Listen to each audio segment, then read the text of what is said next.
नमस्कार, मी काजल आणि आपण पाहत आहात महती लाईव्ह. अयोध्ये निकाल तथ्य पुराणवरती नाही तर भावनांवरती देण्यात आलेला आहे, म्हणून भारतीयांच्याकडे संशयित नजरेनं पाहिलं जातं असं विधान केलेलं आहे ॲडव्होकेट प्रकाश आंबेडकर यांनी. तर पाहूयात सविस्तर. जगात भारतीयांच्याकडे संशयित नजरेने पाहिलं जातं, मात्र याबाबत कोणीही भारतीय स्वतःला प्रश्न विचारत नाही. आमच्यावरती अत्याचार झालेले असतानाही जग आमच्यावरती अत्याचार करीत आहे. मात्र हे सत्य आहे की वैदिक धर्म मानणारे दुसऱ्या धर्मावरती अतिक्रमण करीत आहेत. हे आता अयोध्येत होत आहे. हे सत्य आजही भारतीय मानायला तयार नाहीत. पुरावे आणि इतिहासाच्या दृष्टिकोनातून बघितलं तर अयोध्या हे बुद्धांचे सांस्कृतिक शहर होते. मात्र निकाल हा तथ्यांवरती नसून भावनिकतेवरती देण्यात आल्याची माहिती वंचित बहुजन आघाडीचे राष्ट्रीय अध्यक्ष प्रकाश आंबेडकरजी यांनी दिलेली आहे. राहुल संस्कृतीने इतिहासकार आहेत आणि त्यांनीही सांगितलेलं आहे की अयोध्या ही बौद्ध सांस्कृतिक तसेच बौद्धांचे ज्ञानाचे केंद्र होते.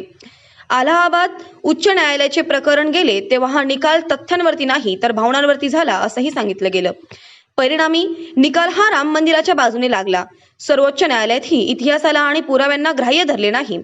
यातून एक मार्ग काढला जात आहे असं सांगत राम मंदिराच्या बाजूने निकाल दिला. अलाहाबाद न्यायालयाने हे मान्य केले असले तरी सुद्धा अयोध्या ही पूर्वी साकेत नावाने ओळखली जात होती. या ठिकाणी केलेल्या खोदकामात जे सापडलं ते बौद्ध अवशेष होते.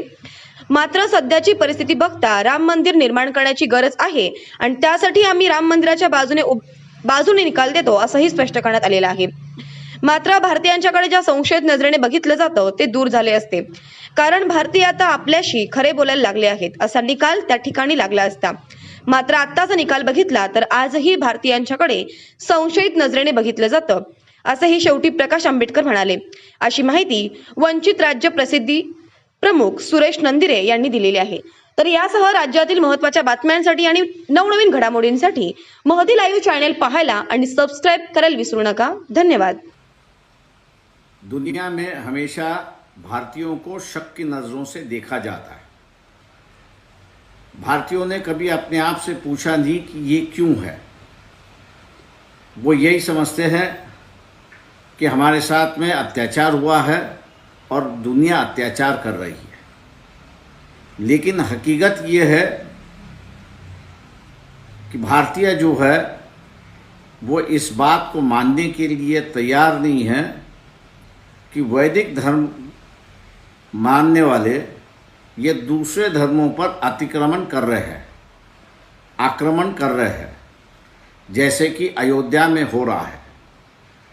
राहुल सांस्कृत्यान जो हिस्टोरियन है उन्होंने ये कहा कि अयोध्या ये पुरानी सांकेत शहर है, बुद्धिस्ट लर्निंग ऑफ सेंटर है.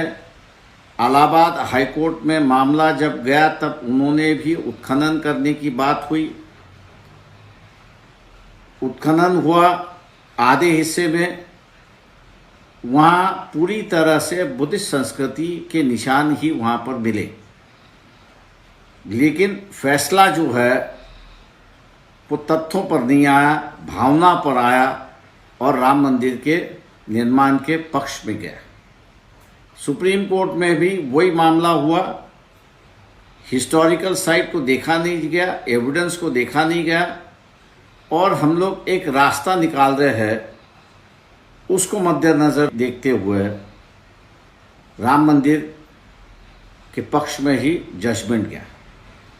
ये अच्छा होता अगर इलाहाबाद कोर्ट जो है वो इस बात को मानते कि ये पुराना शहर संस्कृत है, इसकी अवशेष जो मिली है वो बुद्धिस्ट अवशेष है. लेकिन फ़िलहाल की परिस्थिति देखते हुए राम मंदिर निर्माण करने की ज़रूरत है और इसलिए हम लोग राम मंदिर के पक्ष में फैसला देते तो शायद ये जो शक की नज़र से हम लोग को देखा जाता है वो दूर होता, क्योंकि भारतीय अपने आप से सच बोलने के लिए लगे हुए हैं. यही फैसला वहाँ पर होता. लेकिन मैं मानता हूँ कि दुनिया भर में जो शक की नज़र से हमको देखा जाता है, इन जजमेंट के माध्यम से भी उन्हीं नज़रों से देखा जाएगा. यही हकीकत है.